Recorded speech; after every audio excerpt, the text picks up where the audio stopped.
재벌집 막내 아들은 동명의 웹소설의 엄청난 성공으로 드라마화된 작품인데요. 실제 대기업 삼성을 모티브로 삼고 정치 비판적인 내용도 담겨져 있어 아무래도 드라마로 제작되기에는 어렵지 않을까 생각했었는데 결국 JTBC에 편성되었습니다. 송중기가 연기한 재벌집 막내 아들의 현우 팀장, 그리고 순양 기업과 삼성의 평행 이론을 살펴보면서 작품에서 그려진 삼성의 이면을 낱낱이 살펴볼게요. 재벌집 막내 아들 분석 들어갑니다. 삼성맨 송중기. 회사원으로 신분 상승을 꿈꾸지만 결국 억울하게 순양그룹 가문에 죽음을 당해 다시 태어나자 복수를 꿈꾸는 윤현우 역을 연기한 송중기. 데뷔 초만 해도 미소년, 꽃미남 이미지가 강했던 송중기가 태양의 후예 때부터 강한 남자로 거듭나더니 재벌집 막내 아들에서는 또 180도 달라져 이지적인 매력을 물씬 풍기는데요. 특히 앞머리를 뒤로 넘겨 이마를 가리지 않고 짙은 남색의 정장을 풀로 갖춰 입고 순양 배지를 단 모습에 이마를 찡그리는 표정 연기 디테일까지 누가 봐도 전형적인 삼성맨의 모습이죠. 거기에 요즘에는 잘 쓰지 않는 은색 뿔테 안경, 지적이면서도 차가운 이미지를 줍니다. 디테일한 소품까지 신경 써서 제작한 티가 나는데요. 회사 배지를 다는 모습은 요즘은 거의 볼 수 없지만 삼성맨은 90년대 말까지만 해도 삼성 배지를 달고 다녔다고 합니다. 순양 핸드폰이 아니네요. 핸드폰 당장 바꾸겠습니다, 팀장님. 재벌집 막내 아들의 삼성 디테일 따라잡기는 여기서 끝이 아니에요. 핸드폰이 순양폰이 아니라고 번호조차 주지 않는 윤현우 팀장. 어디서 많이 들어본 이야기 같지 않나요? 이건 삼성에서 실제로 있었던 일화인데 한 기자가 이재용 부회장에게 인터뷰를 하려고 휴대폰을 내밀었을 때 휴대폰이 하필이면 LG폰이어서 인터뷰를 거절했다는 후문입니다. 이재용은 그때 장난 반 진심 반으로 갤럭시 사면 그때 합시다. 내가 갤럭시면 얘기를 할 텐데 라고 말한 것이 화제가 되었죠. 그리고 나서는 즉석으로 삼성 갤럭시를 선물했다고 합니다. 신대리, 핸드폰 바꿨네요? 예. 사실 이재용 회장뿐 아니라 삼성에는 암암리에 삼성 브랜드를 애용해야 한다고 알려져 있습니다. 삼성생명을 오래 다닌 장영수 작가가 쓴 책 삼성인, 셀러리맨, 삼성문화, 대기업 문화에는 야구팀도 당연히 삼성을 응원해야 하는 일화가 적혀 있습니다. 본인 연고지가 전라도여서 해태를 조용히 응원하자 상사가 그래도 회사에서는 삼성을 응원해야 한다고 꾸짖었다고 하죠. 미래자산관리팀 윤현우 팀장.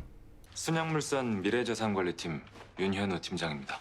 미래자산관리팀이라는 팀 이름에서 삼성그룹을 떠올린 사람들이 많았을 텐데요. 삼성의 컨트롤타워였던 미래전략실은 2017년 해체될 때까지 전반적인 의사결정을 담당하는 싱크탱크의 역할을 했습니다. 시작은 총수를 가까이 보자 하는 비서 참모진의 역할이었지만 팀이 점차 커져가면서 단순히 총수의 개인적인 일을 넘어 그룹사 전체적인 전략을 기획하고 중요한 의사결정을 하는 조직이 되었죠. 그 윤 팀장 그런 꼴 당해도 받기 전 순양 그룹 기조군의 팀장인데 목에 힘 팍 주고 다니겠지? 손 더럽혀질까봐 대충 쌍맞이 쓰고 때타면 벗어 던지는 흰 목장갑. 비록 재벌집 막내 아들에서 다른 회사원들이 뒤에서 윤 팀장을 욕하는 모습이 나오지만 이건 사실 본인도 저 자리에 오르고 싶은 부러운 마음일 뿐 미래전략실 팀장 자리 자체가 무시당할 레벨이 아닙니다. 실제 미래전략실에서 근무하기 위해서는 각 계열사에서 에이스로 인정받아야 하고 미래전략실에서 몇 년간 근무하고 나면 임원으로 승진시켜 돌려보내는 등 엄청난 승진이 보장되었죠. 또 연봉도 동급의 직원들보다 50%를 추가로 받았다고 합니다. 물론 대우가 좋은 만큼 매우 힘든 자리였는데요. 여긴 새벽 6시 반에 회의가 잡히는 일이 흔합니다. 보통 일반 직원들이 출근하는 시간은 9시, 일러봤자 8시일 테지만 미래전략실 직원이 참가하는 회의는 항상 새벽 6시 반에서 8시 사이에 열려요. 그만큼 미래전략실은 남들보다 일찍 출근하고 늦게 퇴근하죠. 새벽부터 출근해 공부하는 윤현우 팀장의 모습은 이런 미래전략실 직원으로서의 고충을 그리고 있는데요. 차조차도 잘 다니지 않은 이른 시간에 출근해 동이 틀 때까지 자기 개발을 하는 모습이 대단해 보이면서도 한편으론 회사에 충실했던 윤 팀장의 말로가 회사에 이용당하고 죽는 것이라는 것에 짠하기도 하네요. 삼성과 평행 이론. 재벌집 막내 아들의 순양그룹은 삼성의 모티브가 된 만큼 삼성의 정말 다양한 사건을 다루고 있습니다. 간단하게 하나씩 짚어볼까요? 운이 좋은 한지, 눈이 좋은 한지. 원작 소설에서는 이학재, 드라마에서는 이항재로 등장하는 인물. 사실 삼성의 이학수가 모티브죠. 이학수는 고려대학교를 졸업 후 제1모집 경리과에서 근무를 시작해서 삼성그룹 미전실의 모태, 비서실, 구조조정본부, 전략기획실의 장을 맡았는데요.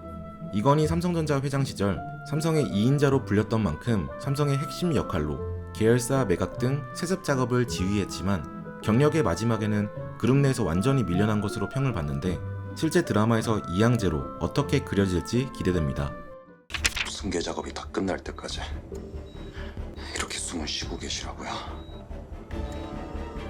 이건희는 2014년 5월 10일 한남동 자택에서 호흡 곤란과 심장마비 증세로 병원으로 이송되었고 약 6년 5개월간의 장기 투병 끝에 2020년 10월 25일 새벽 4시경 삼성 서울병원에서 79세의 나이로 사망했다고 알려졌는데요. 향간에는 2014년 5월에 사망했으나 당시 승계 작업이 제대로 이루어지지 않은 상황이었고 후계 구도 및 승계 작업을 완벽히 한 후에 사망을 공식화한 것이 아니냐는 의혹이 있었습니다. 드라마에서 거의 죽어가는 진영기를 생명 연장장치에 의존하여 목숨을 유지하면서 승계 작업이 끝날 때까지 살려두려는 것이 이건희 회장의 죽음과 관련된 루머를 빗댄 것 같네요. 컴퓨터는 하나같이 한 번도 사용하지 않은 새 제품들인데다 우리가 압수수색 들어간다는 걸 사전에 알고 미리 손을 쓴 겁니다. 삼성은 여러 번 압수수색을 당했는데요. 압수수색 전 주요 자료들을 파기하는 건 꼭 드라마에서만 있는 일은 아닌가 봅니다. 2018년 삼성이 검찰 수사를 앞두고 내부 정보를 전량 파기하면서 기사가 나기도 했죠. 당시에도 미전실의 직원과 임원, 대외활동 직원들이 휴대폰과 컴퓨터, 각종 보고문서를 급히 폐기했으며 이에 대한 이유로 보안 관리 차원에서 통상적으로 해오던 정기성 업무라고 변명한 바 있습니다. 어려웠던 드라마 편성. 재벌집 막내 아들. 웹소설 재벌집 막내 아들은 2017년부터 연재가 시작되어 2018년 초에 막을 내린 장기 연재물인데요. 무료 연재로 시작했을 때부터 반응이 무척 좋았고 유료 연재를 시작했을 당시에는 월 매출이 1억 원에 달하기도 했죠. 웹소설의 큰 성공으로 빠르게 드라마화되어 2019년 방영 목표로 일정이 잡혔지만 아무래도 대기업 비리를 다루고 있는 데다가 누가 봐도 원작 속 메인 기업 순양은 삼성을 모티브로 한 것이 보이기 때문에 드라마로 편성되기가 어렵지 않을까 하는 시선이 많았습니다. 그래서 네티즌들 사이에는 삼성과와 엮여있는 JTBC가 아니라면 재장 이야기를 꺼내기조차 어렵지 않을까 추측했죠. 결국 시간이 흘러 JTBC에서 방영되었으니 네티즌의 추측이 맞아떨어진 셈이네요. 방영이 너무 늦어져서일까요? 최근에는 잘하지 않는 주 3회 편성으로 매주 금토일 방영되고 있는데요. 이렇게 편성된 이유에 대해 제작사 레몽레인 대표는 올해 안에 끝내고 싶었다면서 특별한 이유는 없었다고 이야기했습니다. 삼성인 셀러리맨. 드라마 재벌집 막내 아들은 회사를 진심으로 생각하고 회사와 함께 성장하겠다는 꿈을 꾸는 윤현우 팀장과 반대로 회사원을 도구로 취급하는 재벌 가문의 일원들을 비추고 있습니다. 실제 현실에서도 대기업 같은 큰 조직에서는 개인의 인간성이 해체되는 모습이 당연시되기에 씁쓸하면서도 마음이 아픈 드라마예요. 책 삼성인 셀러리맨, 삼성문화, 대기업 문화에도 셀러리맨으로서의 비화들이 담겨져 있는데요. 1999년에 처음 집필된 책이라 다소 시대착오적인 내용이 있긴 하지만 그 시대를 살아가던 삼성맨으로서 부끄러운 면모도 솔직하게 그려냈다는 점이 마음에 와닿습니다.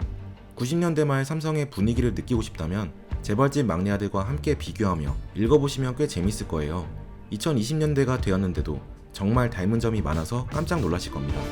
하여튼 사원들까지 월차를 안 쓴다고 회사가 더 잘 되고 회사를 더 사랑하는 것도 아닌데 마음 놓고 월차 휴가도 못 쓰는 것이 현실이었다. 여기까지 챕터폭행이었습니다. I know that I'm well away from being a perfect guy.